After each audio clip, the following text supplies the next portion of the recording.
नमः शिवाय भगवान। जय माता दी।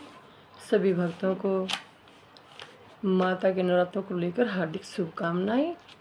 माता का आशीर्वाद रहे हम सब पर, भगवान शिव की कृपा दृष्टि बनी रहे और हम हमेशा अपने देवी देवताओं की, पितर देवताओं के आशीर्वादों के पात्र बनते रहें। नमः शिवाय भगवान। नमः शिवाय। जय माता दी। जलदान, जलाशय निर्माण, वृक्षारोपण, सत्य भाषण और तप की महिमा। ध्यान से सुने और शिक्षा ग्रहण करें।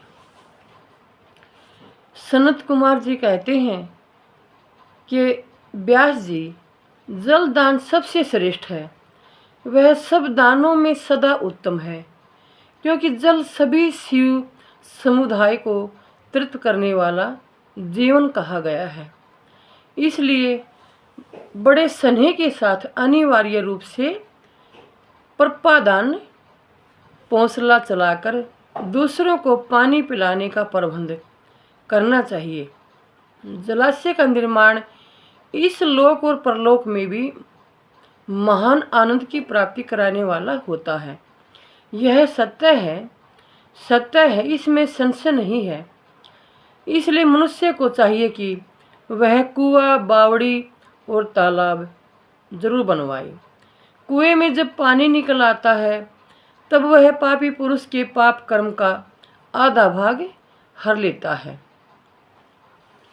तथा सत्कर्म में लगे हुए मनुष्य के सदा समस्त पापों को हर लेता है। जिसके खुदवाए हुए जलाशय में गौ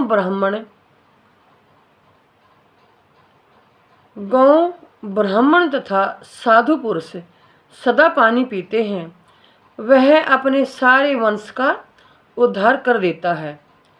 जिसके जलाशय में गर्मी के मौसम में भी अनिवार्य रूप से पानी टिका रहता है, वह कभी दुर्गम एवं विषम संकट को नहीं प्राप्त होता।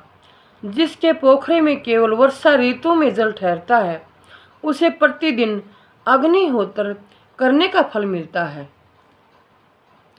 ऐसा ब्रह्मा जी का कथन है। जिसके तड़ाग में शरत काल तक जल ठहरता है, उसे 76 गौदान का फल मिलता है। इसमें संशय नहीं है। जिसके तालाब में हेमंत और शिशिर ऋतु तक पानी मौजूद रहता है, वह बहुत सी स्वर्ण मुद्राओं की दक्षिणा से युक्त यज्ञ का फल पाता है। जिसके सरोवर में बसंत और ग्रीष्म काल तक पानी बना रहता है, उसे अतिरात्र और अश्वमेध यज्ञों का फल मिलता है। ऐसा मनीषी महात्माओं का कथन है। मुनि और व्यास जीवों को तृप्ति प्रदान करने वाले जलाशय के उत्तम फल का वर्णन किया गया है। अब वृक्ष लगाने वाले में जो गुण है, उनका वर्णन सुनो। जो वीरान एवं दुर्गम स्थानों में वृक्ष लगाता है, वह अपनी बीती तथा आने वाली संपूर्ण पीढ़ियों को तार देता है। इसलिए वृक्ष अवश्य लगाना चाहिए। ये वृक्ष लगाने वाले के पुत्र होते हैं, इसमें संशय नहीं है। वृक्ष लगाने वाला पुरुष परलोक में जाने पर अक्षय लोकों को पाता है।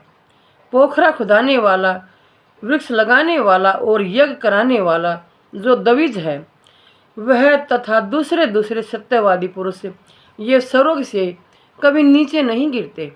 इस बात का हम सबको, सुनने वालों को, सभी को ध्यान रहे।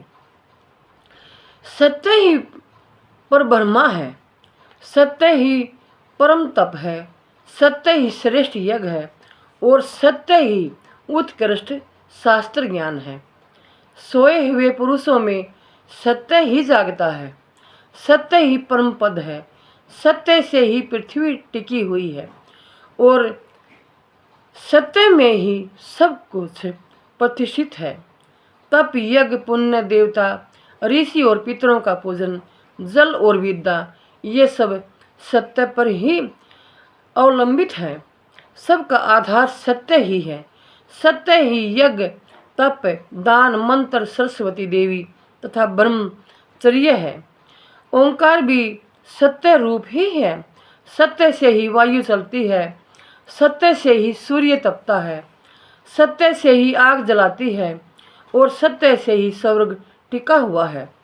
लोक में संपूर्ण वेदों का पालन तथा संपूर्ण तीर्थों का स्नान केवल सत्य से ही दुर्लभ हो जाता है। सत्य से सब कुछ प्राप्त होता है, इसमें संशय नहीं है। एक शस्त्र अश्वमेध और लाखों यज्ञ एक और तराजू पर रखे जाएं और दूसरी ओर सत्य हो तो सत्य का ही पलड़ा भारी होगा। देवता, पितर, मनुष्य, नाग, राक्षस तथा चराचर प्राणियों सहित समस्त लोग सत्य से ही प्रसन्न होते हैं। सत्य को परम धर्म कहा गया है और सत्य को ही परम ब्रह्मा परमात्मा कहते हैं। इसलिए सदा सत्य बोलना चाहिए। सत्यपरायण मुनि अत्यंत दुष्कर तप करके स्वर्ग को प्राप्त हुए हैं तथा सत्य धर्म में अनुरक्त रहने वाले सिद्ध पुरुष भी सत्य से ही स्वर्ग के निवासी हुए हैं। अतः सदा सत्य बोलना चाहिए। सत्य से बढ़कर दूसरा कोई धर्म नहीं है। सत्य रूपी तीर्थ अगाध विशाल सिद्ध एवं पवित्र जलाशय है। उसमें योग युक्त होकर मन के द्वारा स्नान करना चाहिए। सत्य को परम पद कहा गया है। जो मनुष्य अपने लिए, दूसरे के लिए अथवा अपने बेटे के लिए भी झूठ नहीं बोलते, वे ही स्वर्गगामी होते हैं। वेद, यज्ञ तथा मंत्र ये ब्राह्मणों में सदा निवास करते हैं, परंतु असत्यवादी ब्राह्मणों में इनकी प्रतीति नहीं होती। अतः सदा सत्य बोलना चाहिए। तदंतर तप की बड़ी भारी महिमा बताते हुए सनत कुमार जी ने कहा कि मुन्ने, संसार में ऐसा कोई सुख नहीं है जो तपस्या के बिना सुलभ होता हो। तप से ही सारा सुख मिलता है। इस बात को वेदवेता पुरुष जानते हैं। ज्ञान, विज्ञान, आरोग्य, सुंदर रूप, सौभाग्य तथा शाश्वत सुख तप से ही प्राप्त होते हैं। तपस्या से ही ब्रह्मा बिना परिश्रम के ही संपूर्ण विश्व की सृष्टि करते हैं। तपस्या से ही विष्णु इसका पालन करते हैं। तपस्या के बल से ही रुद्रदेव संहार करते हैं तथा तप के प्रभाव से ही शेष अशेष भूमंडल को धारण करते हैं। इसीलिए कहते हैं कि शांति यानी सत्य ही जीवन में सबसे बड़ा संन्यास है। नमः शिवाय। शांति ही जीवन संन्यास है। नमस्ते।